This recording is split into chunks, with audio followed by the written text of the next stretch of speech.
आगे बढ़ते हैं। आज से देश में डिजिटल करेंसी की शुरुआत होने जा रही है। आरबीआई लॉन्च करेगा डिजिटल करेंसी का पायलट प्रोग्राम। पायलट प्रोजेक्ट में देश के 9 बड़े बैंक भी शामिल हैं। देश में 2 तरह की डिजिटल करेंसी इस वक्त होगी।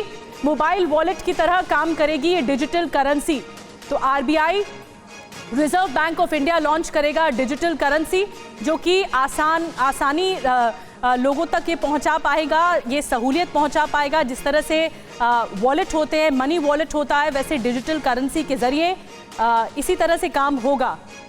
यानी ऑनलाइन पेमेंट का जो विस्तार है वो और बढ़ाया जा रहा है आरबीआई की तरफ से। डिजिटल करेंसी को लॉन्च करके पायलट प्रोजेक्ट में देश के 9 बड़े बैंक शामिल हैं।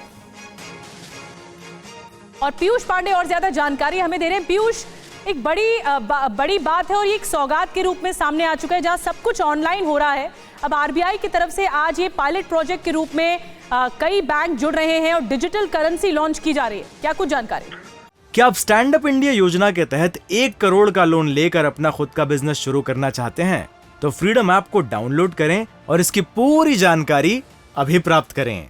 जी बिल्कुल, देखिए इसकी घोषणा इसी साल जब बजट की घोषणा की गई थी तब वित्त मंत्री ने आरबीआई की ओर से एक डिजिटल करेंसी लॉन्च करने की घोषणा की थी और उसी के क्रम में आगे जाकर के अब आरबीआई इसकी शुरुआत करने जा रहा है। ये एक पायलट प्रोजेक्ट होगा। इसमें 9 बैंक जो है शामिल होंगे लेन देन में और इन बैंकों में स्टेट बैंक होगा, bank of Baroda, union bank of India, HDFC bank, ICICI bank, Kotak Mahindra, yes bank.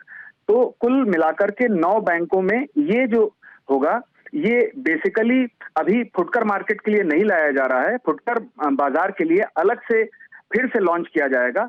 अभी जो है थोक बाजार के लिए ये शुरुआत की जा रही है और इसकी सफलता को ध्यान में रखते हुए आगे फिर क्रॉस बॉर्डर और जो देश में अन्य व्यवस्थाएं हैं उनमें भी इसे शुरुआत की जाएगी। खास बात यह है कि आरबीआई की ये पहल खास तौर पर क्रिप्टो करेंसी को डिमोरलाइज करने के लिए है और सीधे तौर पर ये जिस तरह से फिजिकल करेंसी होती है उसी तरीके से ये करेंसी होगी जो डिजिटली कोई भी व्यक्ति अपने पास रख सकता है और उसका मूल्य बिल्कुल समान होगा जैसा फिजिकल करेंसी का होता है। बहुत बड़ी बात आपने बताई और जिस तरह से आप कह रहे हैं कि बजट में इसकी घोषणा की गई थी तो इसे अब अमल में लाने की तैयारी हो रही है और इसे लॉन्च करके 9 बैंक जुड़ेंगे ताकि इसे आसान बनाया जा सके। बहुत बहुत धन्यवाद पीयूष ये समझाने के लिए कि क्या है डिजिटल करेंसी। क्या आप स्टैंड अप इंडिया योजना के तहत 1 करोड़ का लोन लेकर अपना खुद का बिजनेस शुरू करना चाहते हैं? तो फ्रीडम ऐप को डाउनलोड करें और इसकी पूरी जानकारी अभी प्राप्त करें।